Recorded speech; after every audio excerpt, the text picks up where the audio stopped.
আসসালামু আলাইকুম। আজকে একটি ভিডিও শেয়ার করব। অনেকেই যারা কনটেন্ট ক্রিয়েটর আ তারা এই মাইক্রোফোনটি ব্যবহার করার জন্য আমি সাজেস্ট করব। কম দামের মধ্যে এই মাইক্রোফোনটি খুবই ভালো। আমি ব্যবহার করেই রিভিউটা দিচ্ছি। আপনারা চাইলে এটা ইউজ করতে পারেন। K9 এবং K8 বাজারে এভেইলেবল পাওয়া যাচ্ছে। তো K9 এবং K8 এর মধ্যে পার্থক্য হচ্ছে এই মডেলটার মধ্যে K9 এর মধ্যে আপনার ২ টো মাইক্রোফোন পাবেন। আর K8 এর মধ্যে ১ টা মাইক্রোফোন পাবেন। হুম? তো এটা নরমাল আমাদের সেটের মধ্যে যে ক্যামেরা থাকে ওই ক্যামেরাটাতে এটা কাজ করে না। আপনি এর জন্য আপনাকে একটা Play Store থেকে অ্যাপস ডাউনলোড করতে হবে। তো আমি দেখিয়ে দিচ্ছি অ্যা অ্যা কি অ্যাপস আপনি ডাউনলোড করে নিবেন।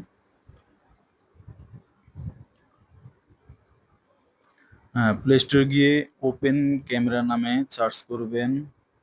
Open camera. হ্যাঁ, এই অ্যাপসটি অলরেডি আমার ফোনে ডাউনলোড করা আছে। এই যে দেখতে পাচ্ছেন ওপেন ক্যামেরা নামে এই যে আমি অ্যাপসটি ওপেন করে নিচ্ছি।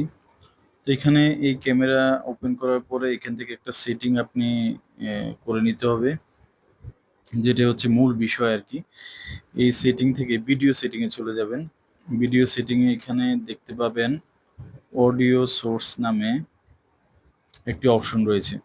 এই অডিও সোর্স অপশনে গিয়ে এখান থেকে এক্সটার্নাল মাইক এই অপশনটি সিলেক্ট করে নিতে হবে।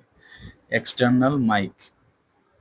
তো এই অপশনটি সিলেক্ট করে নিলে আপনি ৩০ মিটার আনুমানিক ৩০ মিটার দূরত্ব পর্যন্ত এই মাইক্রোফোনটি ইউজ করতে পারবেন এবং এটি খুবই ভালো রেসপন্স করে। আমি ইউজ করে দেখেছি। চাইলে আপনারাও নিতে পারেন।